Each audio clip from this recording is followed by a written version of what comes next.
Welcome back to the Sports Edge Fantasy Football League podcast. I'm your host, Commissioner Dan Stanzik. Joining me from Denver, Colorado, two-time SEFFL champion, Justin the Guru Eisner. Guru, you're in that first round bye, that 2 seed. It all came to fruition for you. How are we feeling? Feeling great. Never been happier to be wrong about that prediction. And looking forward to a week on the beach. Not worrying about Unbelievable how this worked out for you. You thought your team was garbage. You were ready to throw them in the dumpster, and first round bye, number 2 seed. It's amazing. And for the 9th time, it's I don't know how you do it. Year after year, the Guru delivers. Obviously a wild final week. We mentioned it last week. All 5 games had implications either for the playoffs or for the number 1 seed. Let's dive right in. Let's recap week 14 before we look ahead. We're regular season's over. We're in playoff mode here. We both made the playoffs, but let's recap the final week and then look ahead to the quarterfinals.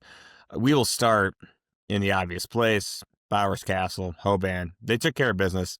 Edged out the McConkeys 117-115. Hoban finishes the season at 7-7, and he gets back-to-back weekly highs. Hadn't won one since 2020, wins 2 in a row to end the season. Definitely has something to build on going forward. Hathaway backs into the playoffs. Don't look now. Lost 3 of 4. He faces the Stanziks. We'll get to that.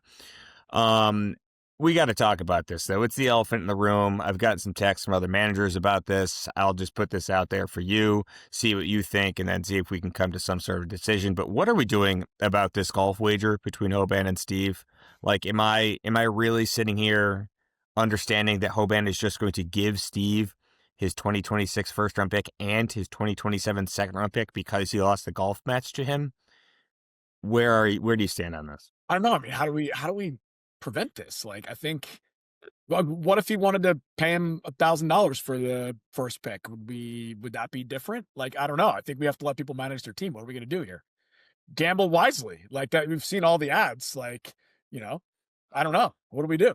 See, I feel like I'm culpable here because they did ask in advance, can you trade draft picks? And I said, like, right now you can't because we passed the trade deadline. But like once the season starts, yes, of course you can trade draft picks. But obviously something has to come back in return. Like Hoban can't just say, hey, here are my picks.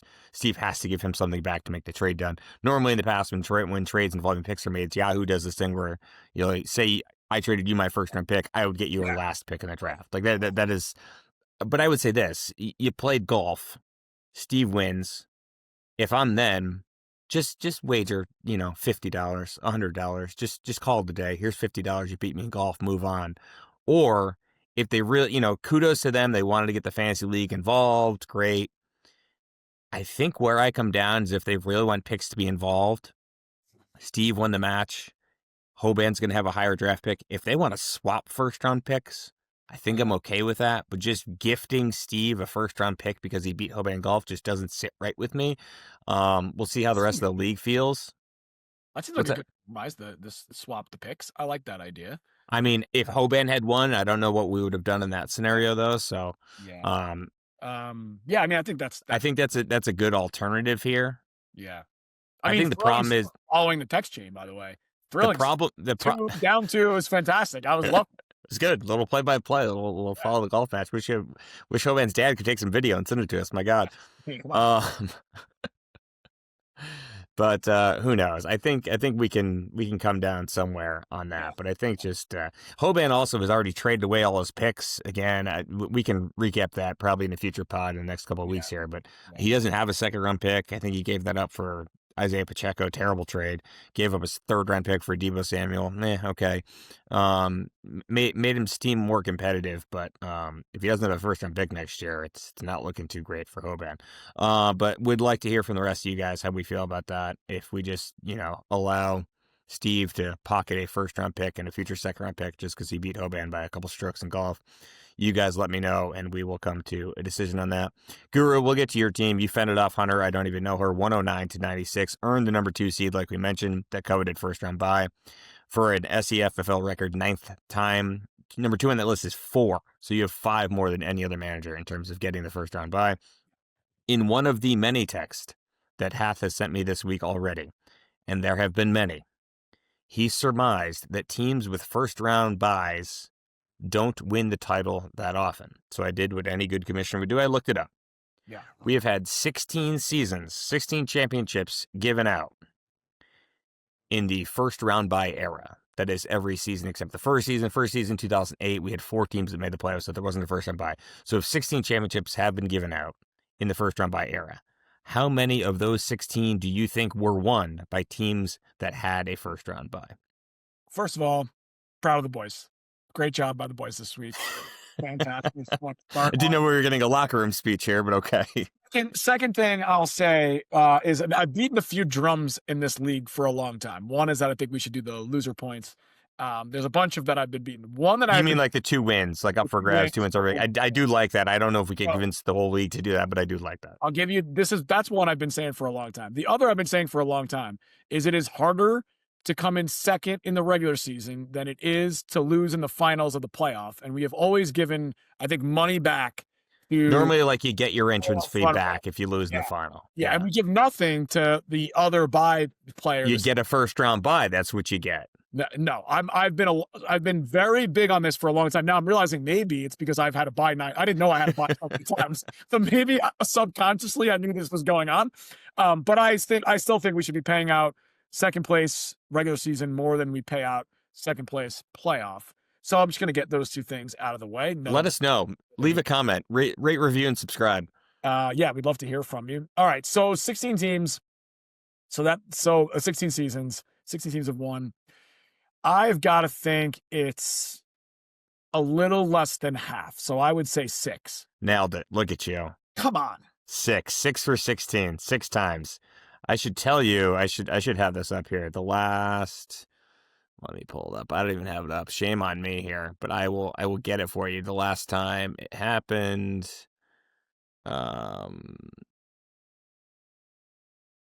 Steve and Wallace got the buys last year. Hathaway won. Year of 2023, Zans was the 2 seed. Yeah. Hath was the 1 seed. Zans beat Hath in the final. So it happened not last season, but the season before. 6 times in 16 years. Good thought by Hath, because it is less than half the time, but it is a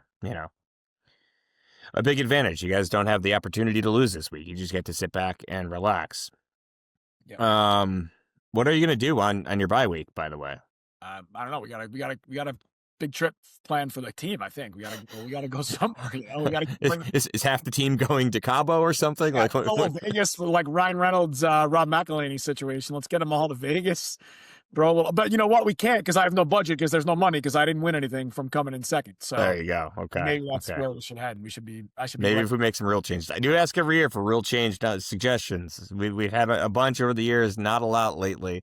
But if there's something you guys want to try and the league wants to do it, we can make it happen. If you guys agree with this, Guru, second place in the regular season gets money. They also get a first round bye. Who knows? Let us know what you think. Yeah. The Thrill to Chase, Steve's team, they squeaked by Zero Dark 30, 94 to 92, earned the 3 seed.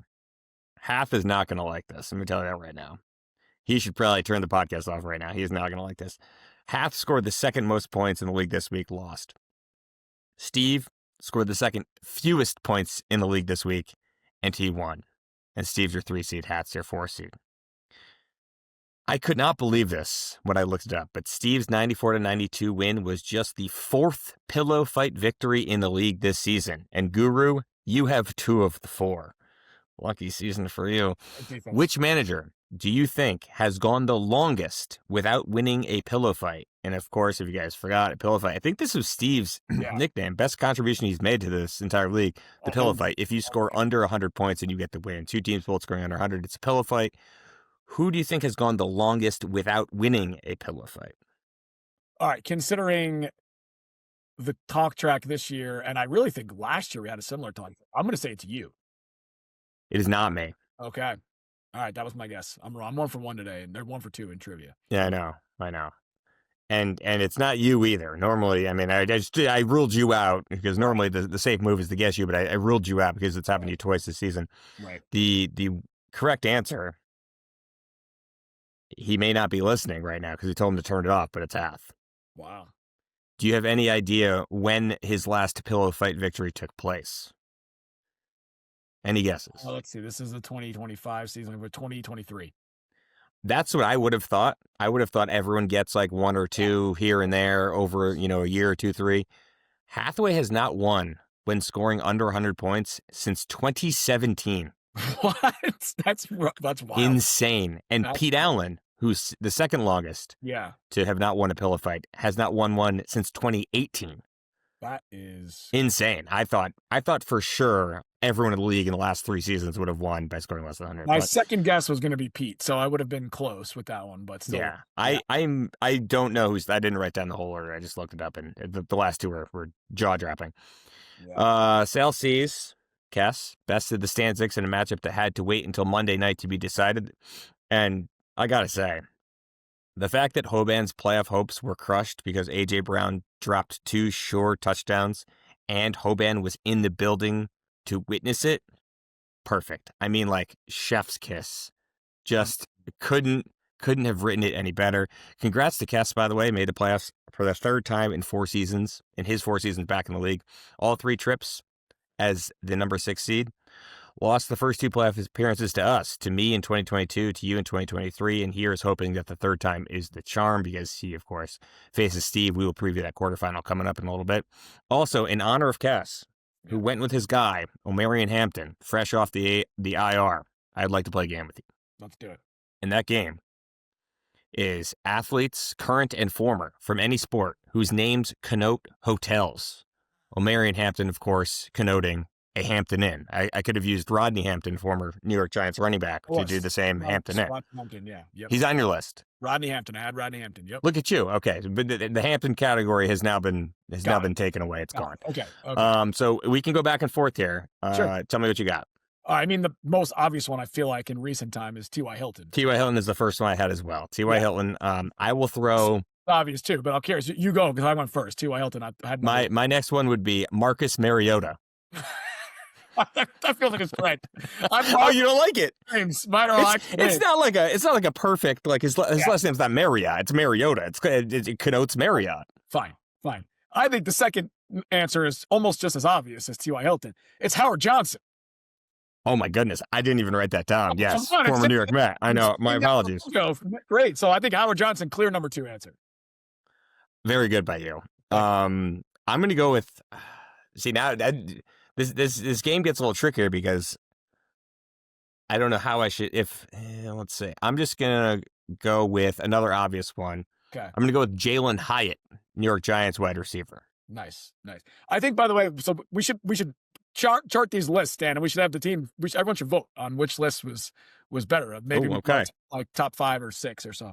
Okay, so I got T.Y. Hilton. I got Howard Johnson. How about Wyndham Clark? Oh, I had Wyndham Clark. Very good. Wyndham Clark's excellent. Yeah. I wasn't sure if I should go with that one or not. One that I had used as a team name in the past. Yeah. I'm gonna give you 2 athletes here, just because one I used because he was on my fantasy team. My team name at one point in this league was the Galladay Inn for Kenny Galladay. The Holiday Inn. I could throw Drew Holiday at you for Holiday Inn. Yep. I had Drew as well. I had Matt Holiday on there also. Oh, there you go. Former Rocky, yeah. Yeah, you get credit for that one. All right. His son Jackson now on the Baltimore.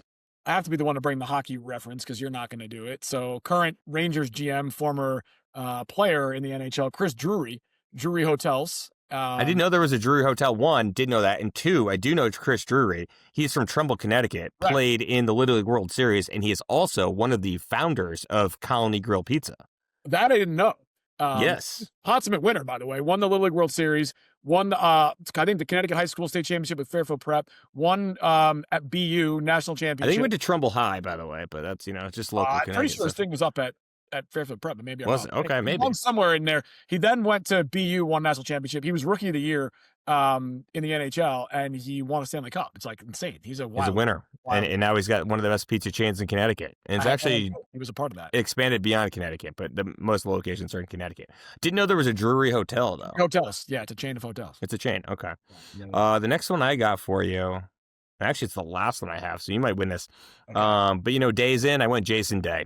Okay. Jason Days In. I didn't think of that one. All right, how about I got 3 more for you. 3 more. So how about Ritz Carlton Fisk? Oh, I like that one. Then I've got a little soccer reference. Again, I'm usually the one to bring the hockey and the soccer, but we have World Cup coming up, and one of the very good players for the U.S. is Weston McKennie.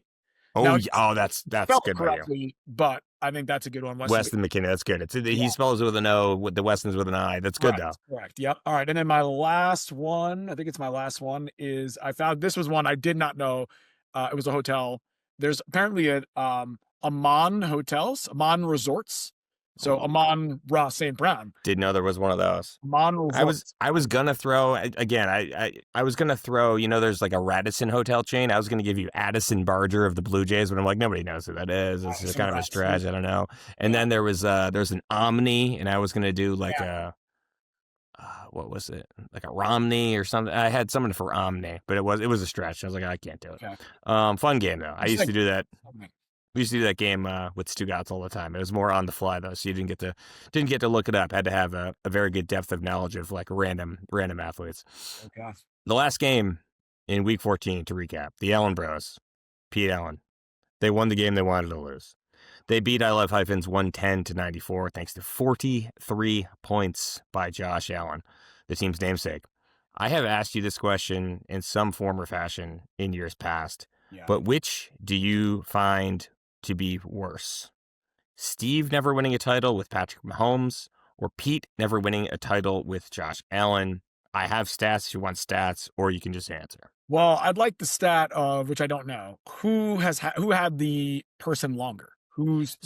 Pete has had Josh Allen for 7 seasons. Okay.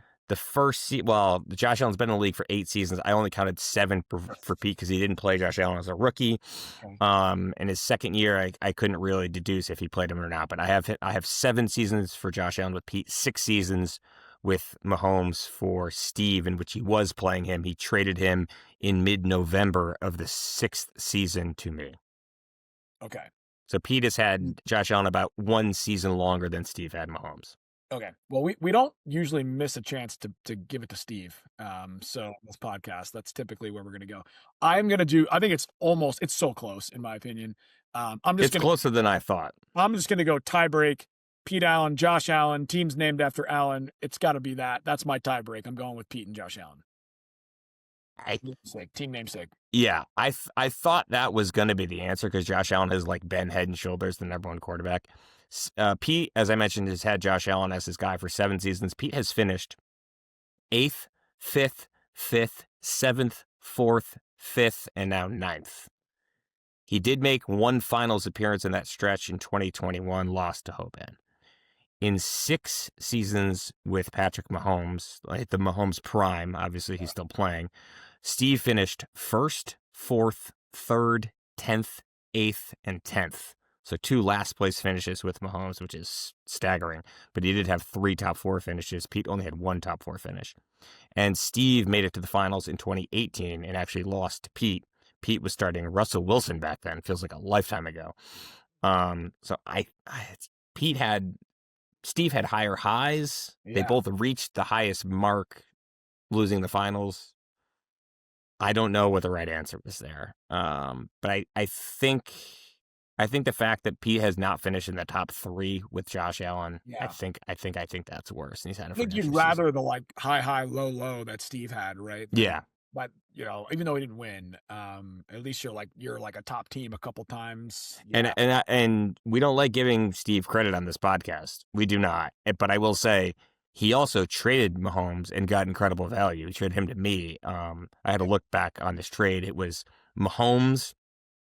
I got Mahomes and Jalen Waddle. Right. And a better first-round pick, like a 2-pick swap.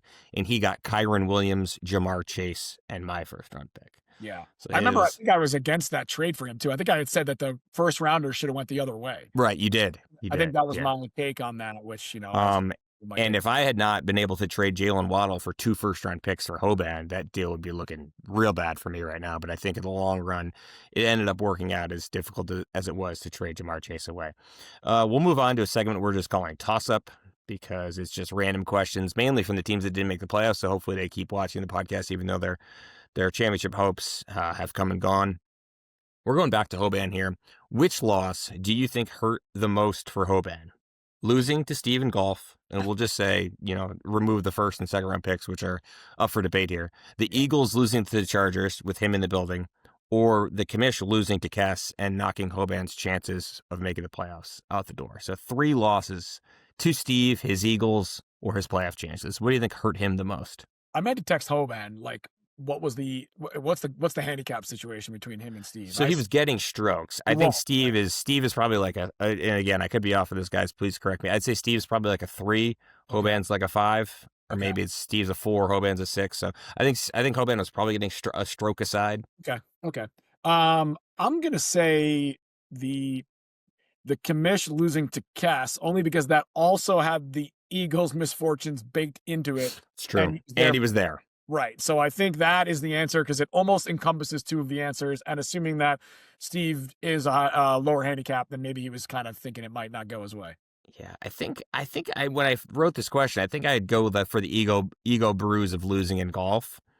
Um, I think I'll stick with that as my answer. Hoban, let us know which of those 3 losses hurt the most. And I'm not even gonna give any more oxygen to defending my decision to not play Tony Pollard. I think we've covered that. He had a career high rushing yards against a very good Browns defense. We'll just keep it moving. With the loss to Pete this week, Robbie will now draft number 1 overall for the second time. He actually finished in last place in 2013 and 2014. He must have traded one of those first-round picks away because the only time he drafted first overall was in 2015, in which he took Amari Cooper first of all overall. Cooper ended up being a staple of his roster for years, so good on Robbie. He did choose Cooper over Todd Gurley, who went second to Steve. That choice doesn't bother me. Gurley had the high highs, but it was a shortened career. Yeah. Cooper was there for a long time. He didn't miss. He hit on the first pick overall, so it's a good on Robbie. But if you look at his roster, it seems, and even if you didn't, you can take my word for it. It seems pretty clear to me he's got to go running back to pair with Jahmyr Gibbs. What do you think? Yeah, I mean, for sure. Who's the next best running back? Is it James Conner? Who's, Right. Alvin Kamara, like what? They're aging. on the way out, right? Yeah, I mean, I think that is the obvious answer for sure. He's got Rashee Rice from a receiver perspective. He's got Rome Odunze, right? So Ted McMillan. Yeah, so he's got like 4 pretty good receivers or 3 pretty good receivers.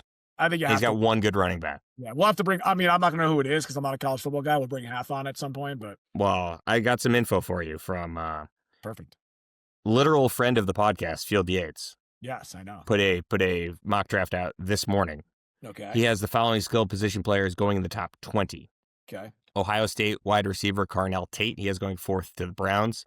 That is not the best wide receiver on Ohio State. That is the best wide receiver on Ohio State that is draft eligible. Jeremiah Smith is not draft eligible yet. Arizona State wide receiver Jordan Tyson. Field has going 7th to the Giants. He has Notre Dame running back Jeremiah Love going 14th to the Chiefs. Ding, ding, ding. Robbie, that should be your pick. I'm going to tell you that right now. Not a great running back draft, but he is the best running back in the draft. And I think there's a big drop-off from him to number 2.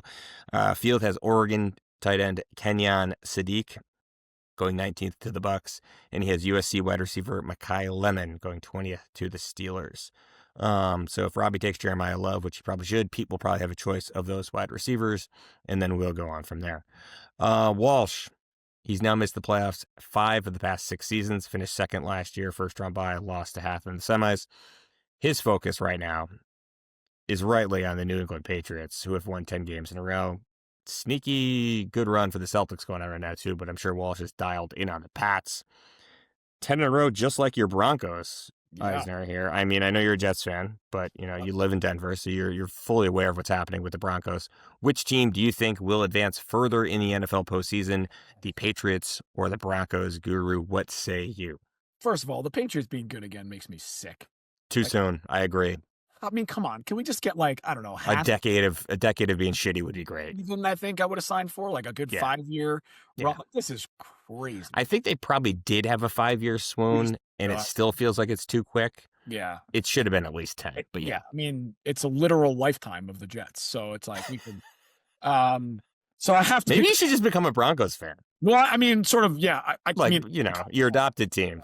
Yeah, I will watch the Broncos, and I hope they do well, but I lose zero sleep over it or root that hard. I just hope that they do well. It helps that I have Bo Nix and RJ Harvey, so I'm kind of invested. So I'm going Broncos mainly because the defense, right? I feel like let's take the better defense in the tiebreak here, and I absolutely, as much as I don't like complimenting Steve, I don't even more like complimenting the Patriots. I agree with you wholeheartedly. I would pick Denver based on their awesome defense. If you look at the quarterbacks, obviously I'm a Drake May guy. He's my guy. I think their offense may be better, but Bo Nix can definitely rally. He's got some skill to him, but I think I would lean Denver with the defense. Who knows? They may end up playing each other in the AFC title game. Who knows? Bonix kind of feels like he could be like a gamer too. Like he's kind Yeah, of great, but I could see him in like a big game all of a sudden like playing awesome. yeah, he was great against the Just Chiefs. controlling the game. Not only did Zans win the regular season, he also edged me out for the points lead, beat me by 14. Here's another SEFFL trivia question for you, Guru. Yeah. How often do you think the points leader also earned the number 1 seed? Now we have 18 seasons for you to choose from. So out of 18 seasons, how often do you think the points leader finished number 1 in the regular season? Yeah, this one felt harder to me. I thought I would be close on the other one with like I kind of said it was probably less than half, and so I was gonna go right around that range. This one, I could not decide if I thought it was really high or really low. Um, I would think that it's a lot of the season, so I'm gonna do the opposite this time. I'm gonna go slightly more than half. So I'm gonna say 10 times. 11. Oh, Look at you. Very good. Very good guessing this week. Very good. yeah, I feel And really none good. of the answers have been you, but very good. I know. 11 times. The last time the points leader did not win the regular season was in 2023 when the Commish, yours truly, finished 5th, the lowest all time for a points leader. Related to Zans finishing first, Guru, you and Zans earned the first round buys. Which side of the bracket do you think is easier? So you get the winner of Steve and Yeah. Kess. Yeah. Zans gets the winner of Hathaway and the Commish. So here's interestingly enough, although I didn't set my lineup, so maybe Zans didn't either, but the 2 lowest score predictions for this week are him and I, which is kind of funny. I'm just looking at that right now. But again, I haven't touched my lineup, so maybe that isn't entirely true. I think my side is easier. I think Steve typically chokes and Kess kind of backed in. So I'll take my side of the bracket. Although I've been saying all season, my team's not very good. I didn't expect to make the playoffs, so that doesn't mean that I'm going to breeze into the final. But if you made me pick, I would pick my side. I would pick your side too. And the reason I pick your side is because the 3 highest scoring teams in the regular season are all on one side of the bracket. Zans was first, I was second, Hath was third. Yeah. So 1, 2, 3 on one side of the bracket, and then you and the other 2 teams on the other side. So I think your side is definitely easier. I think you got the best chance. I mean, obviously, if I was doing percentages, you'd have the best chance because you don't have to play in the first week. But I think your team could do the most damage in a final. So obviously, I'm rooting for you to get to the final, or Cass. You or Cass, anyone but Steve. Cass hasn't won a title, so if it's you and Cass, I wouldn't. Maybe we can get a pot. We haven't had a pod final. Maybe That'd we be can get amazing. A pod final. That's the dream. What a league. Let's speak this into existence now. Let's I was do going to wait to see if I actually won this week and we do it next week. But no, we got to do it now. We got to do it in the unlikely event that we get a pod final, you and I, we need 2 other people to host the podcast. I don't think you and I, in our right mind, could host a podcast when we're facing each other in the final. I don't see that happening. My suggestion would be we host the pod to start because we have to recap the week before, and then we leave, and 2 other people come in and preview the final. I love it. Yes. Again, in the unlikely scenario. It's not. I mean, there's no way I would. Just keep throwing it out there because I've been saying it all year. There's no way. The reverse jinx, classic reverse jinx. I see what you're doing. That's how you get so you just reverse jinx every week. You know. Speaking of the playoffs, we will go right to our quarterfinal preview, which is led by the Guru himself. The first quarterfinal, the Stanzics, 7-7, go on the road to North Carolina, down to Tobacco Road to take on the McConkeys, 8-6. Guru, give us an X factor and how you see this matchup shaking out. All right, I'm looking up and down the rosters here. This was the one that I didn't get a chance to really preview. Let me take a look. I think, let's see, X factors. How about some of these? I think it's maybe the running backs on both teams. Like, who's going to win this running back battle? Because we got, like, what Chase Brown are we going to get this week? Stanzik. I have him, by the way. We don't talk about other leagues. I have him in another league that I did not get about. He's been great lately. I think he's got a favorable matchup against the Ravens. Good matchup. But I think Travis Etienne for Hat has a great matchup against the Jets. but again, like, has he been? I feel like he has been not getting all the carries. I don't know. Then we got Jalen Yeah, Warren. Blake Corum's been Jalen coming Warren's on. not getting all the carries down there.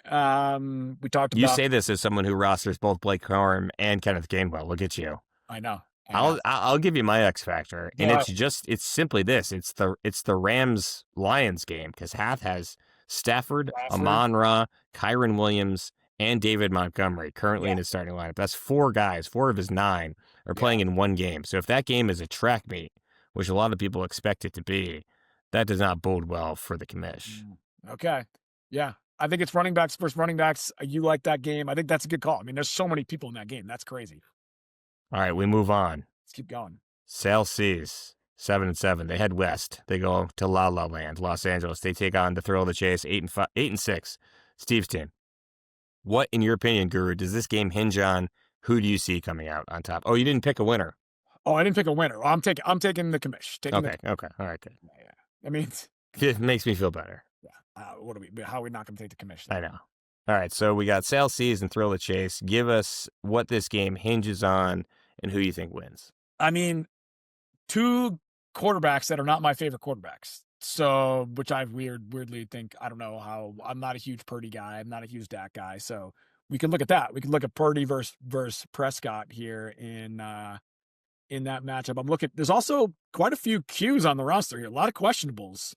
Are we worried about any of them? I don't think we're worried about. Brees Hall. I think Brees Hall is the most concerning.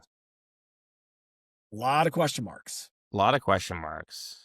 How about This is that? a great matchup. I got to be honest. Puka Nacua is supposed to score 19 points. Have you ever seen a projection that high for a wide receiver? I love it. Puka's awesome. That's pretty wild. He's in that game we think is going to be a track meet, though. It's Rams Lions. We're showing 2 snow forecasts here. We got the Bills Pats game is showing snow, and the Giants Commanders game is showing snow. Mm-hmm. We almost got canceled. I almost said the R word. But what's that going to be? Maybe there's going to be a factor with snow here. We'll see. Unfortunately, I like Steve to answer the second question. Just we're going to get a Guru Steve rivalry week, and I'm not loving it. Not loving it, guys. Yeah, I think my X factor in this one is going to be, I think, the weakest player in either starting lineups going to be Khalil Shakir for Kess at wide receiver. The Bills wide receiver going up against the Pats. Great Pats defense.